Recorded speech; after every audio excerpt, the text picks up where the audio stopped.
बोल कड़ाकर सीताराम। जब बानर सेना जो टुकड़ी फौज में गई थी दक्षिण दिशा को, सब लौटकर आ जाते हैं राम जी की शरण में, और सभी ने आके भगवान को शीश झुका के प्रणाम किया। तो जावंत जी कहने लगे कि प्रभु, जिस पर आपकी कृपा हो, जिस पर आप कृपा करें, उस पर सदा देवता, मुनि, मनुष्य, किन्नर सभी कृपा करते हैं। उसकी कुशलता हमेशा बनी रहती है। जिस पर आपकी कृपा है वो सदा विजयी रहता है, वो सदैव विनयी रहता है, विनय पूर्वक।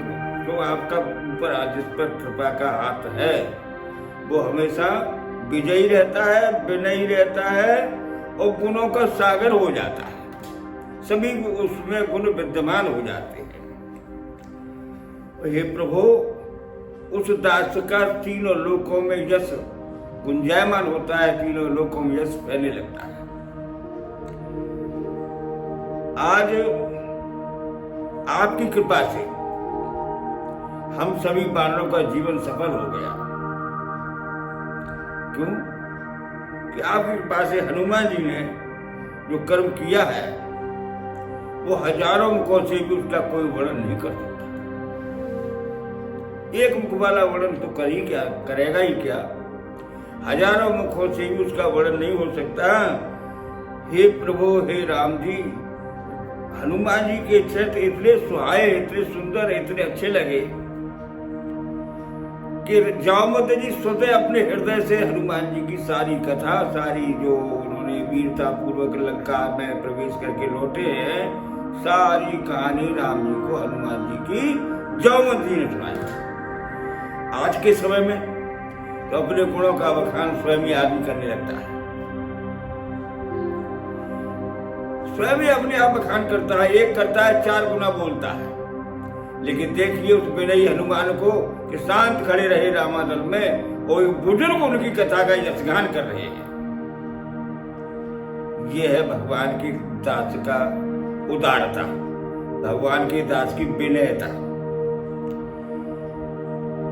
सुनत कृपानिधि मन अति भाई, जामवंत जी के द्वारा कार्य पूरा होने का वृतांत, हनुमान जी की वीरता का वर्णन सुन करके राम जी इतने प्रसन्न हुए कि हनुमान जी को पुनः अपने गले से लगा लिया। वो कहने लगे, भैया कहू तात के भांत जान की, रहत करत रक्षा चुपरान की। हे हनुमान, ये मुझे बताओ कि जानकी जी किस प्रकार से लंका में रह रही है, अपने प्राणों की रक्षा किस प्रकार से करके निशाचरों में, निशाचरों के मध्य में उसके प्राण कैसे बचे हुए हैं। तो हनुमान जी हाथ जोड़कर गदगद वाणी से विनय पूर्वक शीत मस्तक झुकाकर कहने लगे, हे नाथ, नाम पाहरू दिवस निज ध्यान तुम्हार कपाट, लोचन निज पद जंत्र जाए प्राण के बाट। आपका नाम जो रटती है वो उनके फाटक बने हुए हैं। तुम्हारा ध्यान जो रखती है, नाम आपका पहरा दे रहा है, तुम्हारा ध्यान जो करती है वो उनके फाटक बने हुए, दरवाजा बंद है। नेत्रों में आपकी तस्वीर, आपका रूप उनके ध्यान में बसा हुआ है। जिसमें आपको मृग के पीछे उन्होंने जाते देखा, वही ध्यान उनके नेत्रों में बसा हुआ है। तो अब प्राण निकलने का कोई रास्ता ही नहीं। प्राण जाए किस बाट, किस रास्ते से प्राण निकले। नेत्रों में लालसा आपके दर्शन की बनी हुई है प्रभु। उन्होंने मुझे चलते समय एक चूड़ामणि दी।